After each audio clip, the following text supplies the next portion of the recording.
Hey everybody, Jeremy Markovich here. Two quick notes before we get going. First, this podcast has a new home. It's now part of the North Carolina Rabbit Hole, which you can find at ncrabbithole.com. There you can check out previous episodes of Away Message, you can find any new episodes that we're putting out, and if you like this podcast, I think, no guarantees, but I think you will like my weekly newsletter. It is about weird North Carolina stuff. Comes out every Thursday. It is free if you want it to be, and you can sign up at ncrabbithole.com. Second, this episode was produced during my time at Our State Magazine. Now, I happen to think that most of it still holds up, but some of the promo codes and websites that I mention may no longer work. Okay, here's the show. I think we can pull over right here, and I'll go show you approximately where the bomb was hanging at. The one in the parachute. All right, let's get out right here. Today, I am riding around eastern North Carolina with a guy named Billy Reeves. We're in his brand new pickup truck, and he's showing me around this tiny little collection of farmhouses and fields and country roads that make up a place called Faro. That's F-A-R-O. When this plane, when this bomb, had a parachute hooked to it, and was caught up in these trees right down here in this vicinity. Billy's in his 70s now, but he's lived here all his life, which means when somebody shows up in Faro and asks about the bombs, Billy is usually the guy who shows them around and tells them the story. Do you ever get tired of telling the story? I made a statement the other day, this is the last one I'm going to do, and that probably ain't true. So here's Billy's story.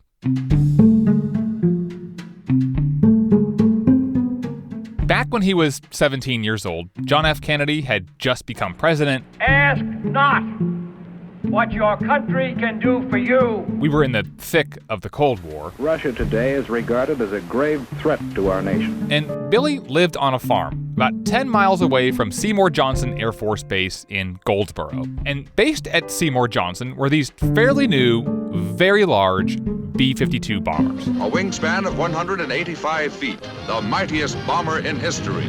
B-52s were always flying over Billy's farm. So you were used to seeing them overhead. Used to seeing the big planes. And how often were you thinking, I wonder, Well, it always went through your mind if one would fall. We never dreamed that one would fall. But in the early morning hours of January 20th, 1961, Billy hears this noise. I will never forget, Jeremy, that sound. And I knew in my mind that sound was a plane falling. And he gets up out of bed, looks outside, across the road, into a field. I'm standing at my window. This plane was way up here in the air. And he done that. And when it hit the ground, it exploded twice. And fire shot up way above the trees.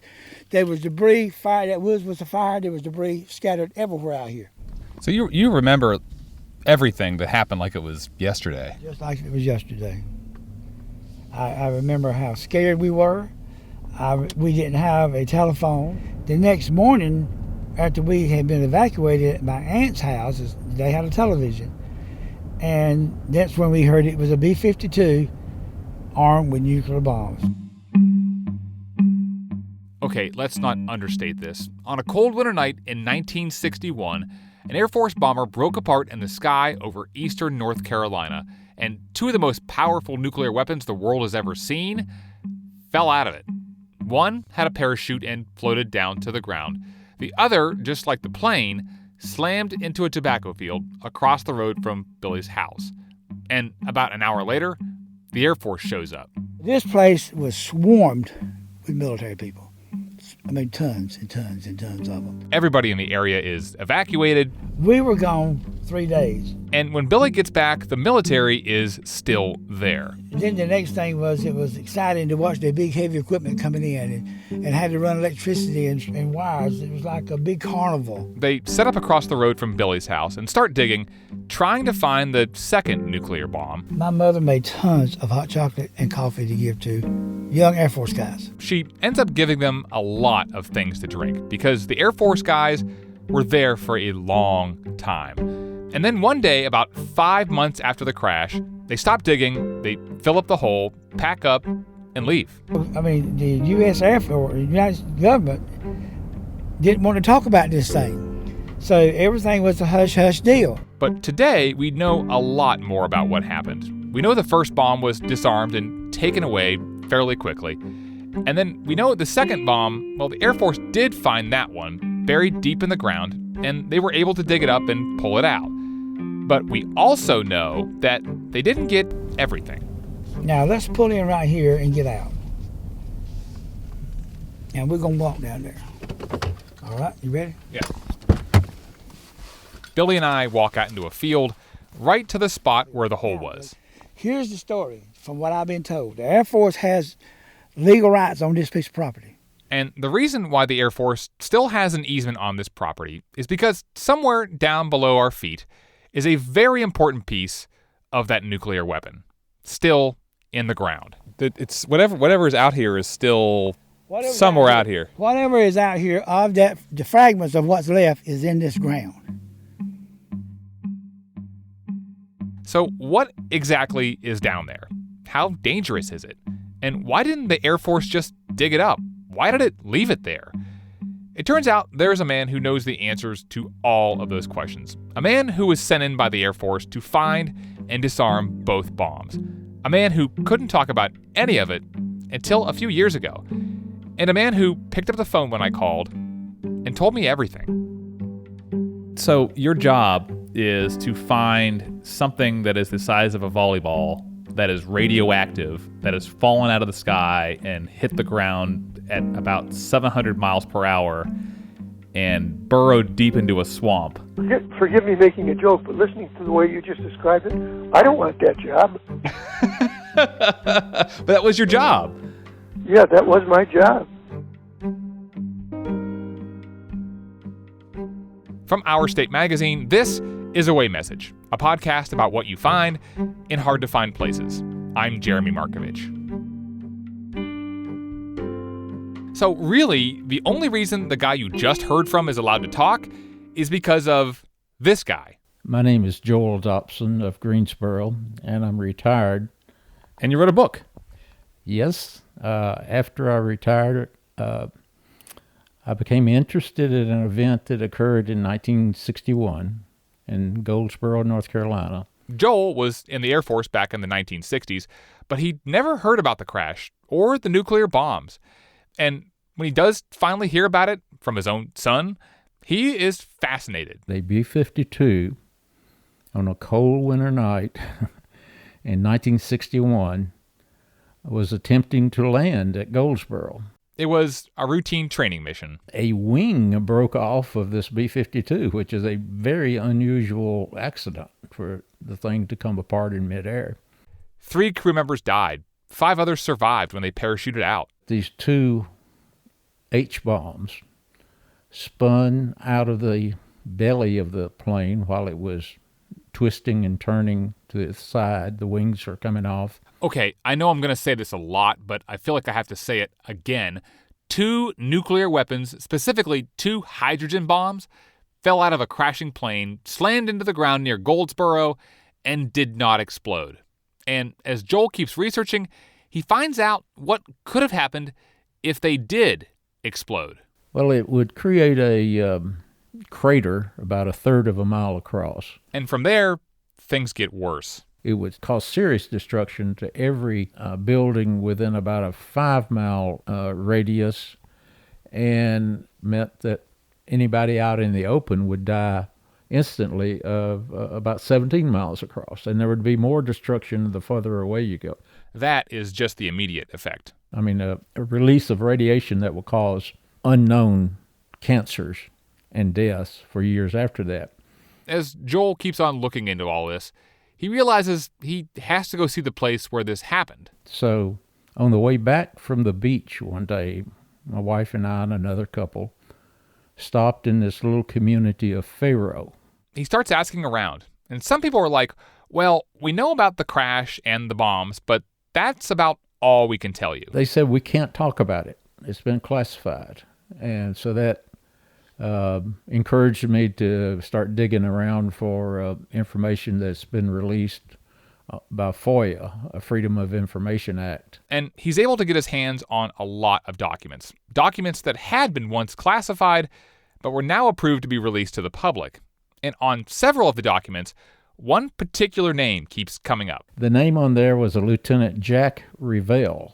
In 2011, 50 years after the accident, Joel tracks him down. So I sent him an email and thinking I might hear from him, or maybe not, in a week or two. But he immediately called me, and he said, "Who are you and what are you doing?" I immediately called him and said, hey, Joel. At this time, he and I had never met, never talked before. I said, you can't talk about stuff like this in the open. It's all classified. And he tells me not anymore. So once you realize that you can start telling your story, do you immediately tell your wife, hey, I have something to tell you about what I used to do? Yeah. And Jack Revelle has one hell of a story to tell. Back in those days, I was a first lieutenant in the United States Air Force. And while he's stationed in Japan, he starts talking to guys in the EOD program. That's short for Explosive Ordnance Disposal. It seems fascinating, so he signs up. When I completed my nearly 6 months of training, I was assigned by the Air Force to be the commander of an EOD detachment located at Wright-Patterson Air Force Base in Dayton, Ohio. Now, part of his job, whenever there was a broken arrow, which is the code name for an accident involving a nuclear weapon, Jack would lead a team of men who would go there, defuse the bomb, and clean up the radiation. How old were you when you got this call to go to Goldsboro? I guess I would have been 25. What were you like at age 25? Crazy. What made you crazy? I was single. I was driving a 1959 MGA. I had one of the first car telephones. That's like James Bond stuff. Was that impressive when you went on dates? Where you're like, oh, hey, by the way, I'm really important. I have this phone in my car, That all goes without saying. But when the call to go to Goldsboro comes in, Jack is sound asleep. I got a call from my squadron commander. He just says, Jack, I got a real one for you. This is I guess around 5 o'clock in the morning. I got my clothes on, drove my car down to the flight line. I met with the pilot of the aircraft that's going to fly me down there, and he said, boy, you must be somebody special, because I've never been cleared to take off before I even got in the airplane. A couple hours later, we landed at Seymour Johnson Air Force Base in Goldsboro, North Carolina, and there was I think it was a staff sergeant waiting for me. He drove me up to the site of the first weapon, and at that point, he says, well, what do you think? I said, well, it's a bomb. It was a hydrogen bomb. A bomb with the potential to lead to the end of the world. Leaning up against a tree, its parachute tangled in the limbs. Jack got there before any of his team members, and he rendered the bomb safe pretty much by himself.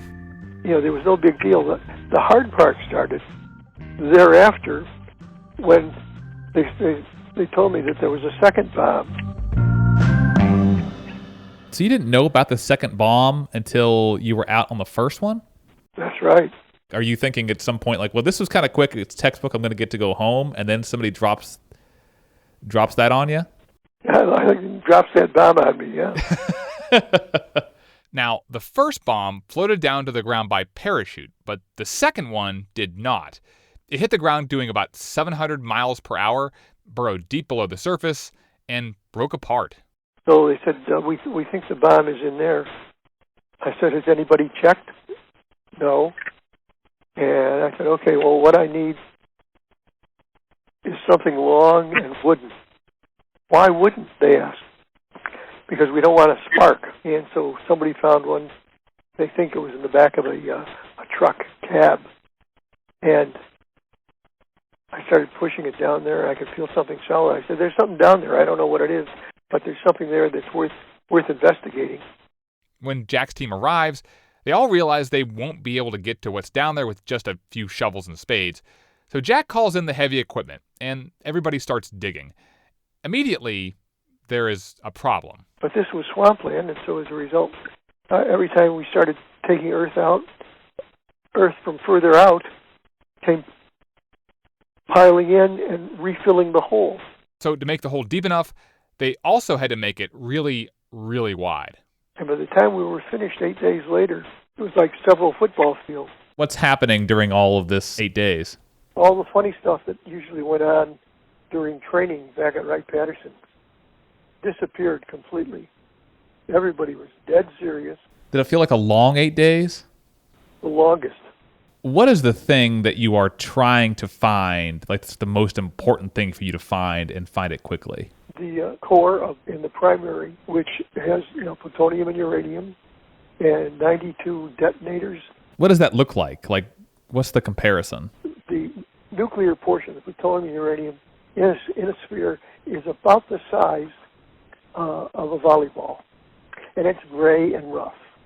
And all of this is in the mud, in the middle of cold and snow and rain, and the water that we were standing in that was coming up from the, because we finally dug down below the water table. Are you feeling around like with bare hands? Like how are you pulling stuff out of the mud? Those are the same gloves I was wearing when I picked up the core and brought it up the ladder to the surface of the ground. And so, the most dangerous thing, the thing that could detonate and cause a nuclear blast, Jack picks it up, puts it against his chest, climbs up a rickety wooden ladder, and carries it out of the hole, wearing only gloves and his fatigues. A week and a day after the bombs were dropped, the biggest threat is over. When does it hit you, the magnitude of what you've done? That I remember very clearly. The next morning I got up, took a shower, and I decided it was time to let my folks, remember I was single at the time, let my folks know where I've been, what I've been doing within the realm of security classifications. Because they had not heard from me by phone or letter during the entire 8 days that I was gone. And so I sat down at the kitchen table to handwrite a letter. Started to write like, "Dear Mom and Dad," and my hand started to shake. And I just couldn't help myself. I laughed. I said, "My God, I'm worried." Picture a 25-year-old who's kept all this nervous energy inside himself after 8 days of messing about with hydrogen bombs. And all of a sudden I'm about to start describing where I'd been, what I was doing to my folks. And my hand started to shake. It was just nervous energy. But it was at that point that I started to recognize the enormity of what my men and I had been involved in.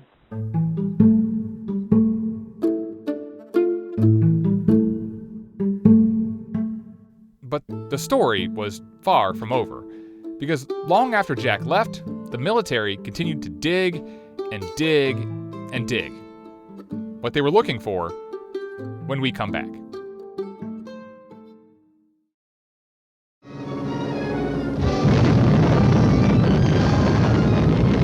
A brilliance of 500 suns lights hundreds of miles of the Pacific, and the force of 1 million tons of TNT is released. This is Away Message. I'm Jeremy Markovich. So far, we've talked about how 2 hydrogen bombs accidentally fell in eastern North Carolina back in 1961. Now, there is a lot of debate about how close those bombs were to going off. Without getting too technical here, a nuclear bomb has something called an arm safe switch. According to Joel Dobson, they rendered it safe by disconnecting a very important switch called an arm safe switch. On the first weapon, Jack found the switch was in the safe position. But when they found the second bomb, the one that had burrowed into the ground and broke apart, one of Jack's men found the switch in the arm position. It's hard to say how it got that way. And Jack says it's also hard to say precisely how close the bombs were to going off. And anybody that says that they can is a liar. I don't know what the chances of detonation are, but it's not zero. That's the main thing. Jack Revell says if just one of those bombs would have gone off, it would have caused a chain reaction. The military calls it a sympathetic detonation. And that chain reaction would have caused the second bomb to blow up as well. And that could have changed the entire geography of this state. There would have been a bay or a Gulf of North Carolina, and the eastern seaboard would have, the whole profile would have changed. Would it literally have created a hole that would have filled in with ocean water? Like it would have been that large? Yeah. See, that I don't have any way to process that kind of information. You know what I mean? Like I can't fathom that. Well, it's many fathoms. Yeah.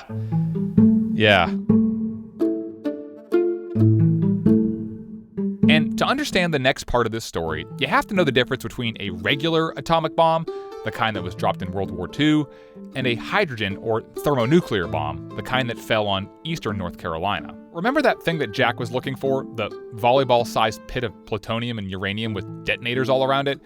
Setting that off creates a nuclear blast equivalent to the one that destroyed Hiroshima and Nagasaki. But the hydrogen bomb is much bigger.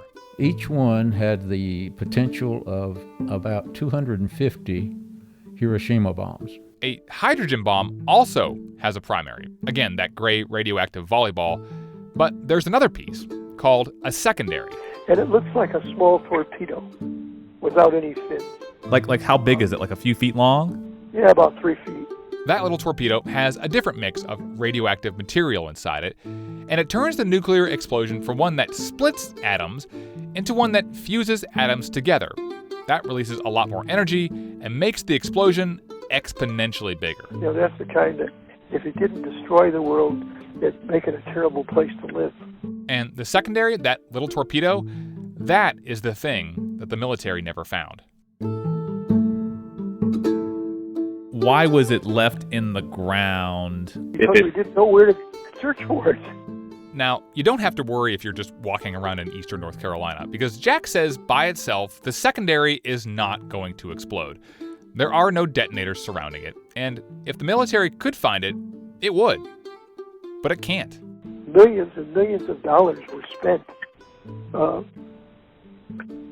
trying to locate that, and it never has been. And until the ground-penetrating radar or some equivalent technology is identified and used, it will never be found. Not only back then there was no way to tell where this thing was, there's really no way to tell today. Nope. Jack and others say the secondary doesn't pose any immediate threat. The government tests the groundwater and checks for radiation and says everything's safe. And today, crops grow right over the top of wherever it is. There are no visible signs here. And so the only thing that remains, other than that missing piece of the bomb, are the stories. And Jack's story is not over. After Goldsboro, the Air Force sent me to the EOD squadron in Japan. A year and a half after that, he takes part in hydrogen bomb testing at Christmas Island in the Pacific. But after 11 and a half years, he's had enough. So he leaves the Air Force, goes to Oklahoma State University, gets his doctorate, and spends the rest of his career working mostly for aeronautics companies in Southern California, where he still lives today, at age 82. What's happened kind of in the last couple of years? I'm going to say about 4 years ago, maybe 5 years ago, my general practitioner told me that my latest physical had revealed that I had anemia. And I challenged that. I said, I've always been a very high-energy guy. But Jack got a second test and found out he did have anemia. And then doctors ran more tests and found out that Jack had a form of blood cancer. And today, he needs a blood transfusion every 2 weeks. And I said, Doc, look, I'm a very realistic kind of person. How much longer do I have? And she says, well, I can't say for sure, but based on the statistics, I would estimate that you've got about 3 years, but that's not an exact number. That's a ballpark guess. I said, well, thank you. I have one more question for you. This is me and the doctor talking. Will I ever experience any pain? She says, none that I know of. So how do I pass away? She says, probably in your sleep. So that's my future. How often do you think about that? All too often. How often would you think about it? A lot. Yeah, you bet. There are two things that Jack wants, now that his story is out in the open. One, he wants compensation from the government for his exposure to radiation. And two, he'd like some sort of military recognition for the rest of his men. Some lawyers are working with Jack on both of those issues. All of this, I'm told by multiple people, is still in progress. But there's something else that Jack wants. Joel was telling me there was a picture that you were trying to find, of you walking out of the hole with, holding the pit. Yeah, when I came out of the hole in the ground holding the pit, and I did not realize at that time that a picture was taken of me holding the device. In the late 90s, when Jack's story was still classified, he was giving a talk at an atomic lab in New Mexico. And after he's done, he walks over to a nearby nuclear history museum. And when I got to the Broken Arrow area, I was looking around, and there's this picture of me in 1961 holding the core. And I literally lost, I didn't, but I felt like I was losing control of my bowels. Oh my God, it's documented. So at that moment, that was the only way that you could prove publicly that you were the one that did it. Yeah, because, there was my picture, At some point in the years that followed, the picture was taken down and it's disappeared. But think about it. If you saw a picture of a guy climbing out of a muddy hole, holding the most dangerous part of a nuclear weapon up against his chest, would you believe it? Jack's story seems unbelievable. And yet, it all happened. It's a real story. A story that can finally be told. Jack Revell and his men did an unbelievably dangerous job. And did it well. You told me earlier that you remembered all this like it just happened. Why do you think that is? Because I'd contained all of it. I didn't talk to anybody about all this for all these years. And all of a sudden, I just wanted to get it out of my system.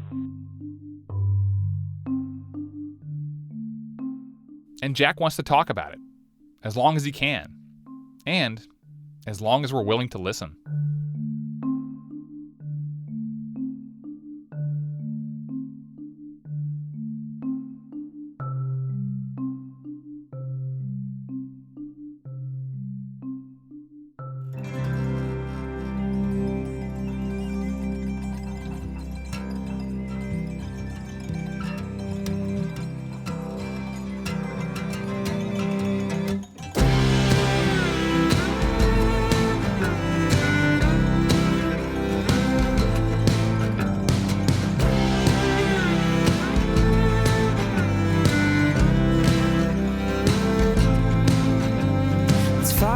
Season again, and the ash in the air is my eyes stinging, and I can hear the winter slowly awakening. Away Message is written and edited by me, Jeremy Markovich, and produced by me and James Michkowski. Our digital manager is Kimberly Simpson, and our editor-in-chief is Elizabeth Hudson. Music in this episode is provided by Blue Dot Sessions. Our closing song is Becoming My Own Home, a new single from the collection, a great band based right here in North Carolina. You can read Joel Dobson's book called The Goldsboro Broken Arrow, which gets into everything in frightening detail. We have provided a link in the show notes for this episode. This podcast is a production of Our State Magazine, an employee-owned company that's been celebrating North Carolina for 85 years. If you like this podcast and would love to have a gorgeous, beautiful magazine delivered to your door every month, head over to ourstate.com, click on subscribe, and use the promo code AWAY to get $5 off a year's subscription. It is our way of saying thank you for listening to this show.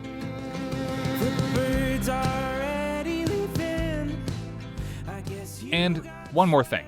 Back in the 1960s, Jack met his wife in a way that, well, we sort of take for granted now. She and I met on a computer dating service when I came back from Vietnam in '67, and she was from London, England. So let me back up here real quick. If you had a phone in your car in the 1960s, years before cell phones, and then you met your wife on a computer dating service, decades before Match.com. Like, you were already like living in the future. Yeah, I've always been that way. As for the future of this podcast, we'll be back with our next episode about the round of golf that changed the city in a few weeks. This year I'm becoming my own.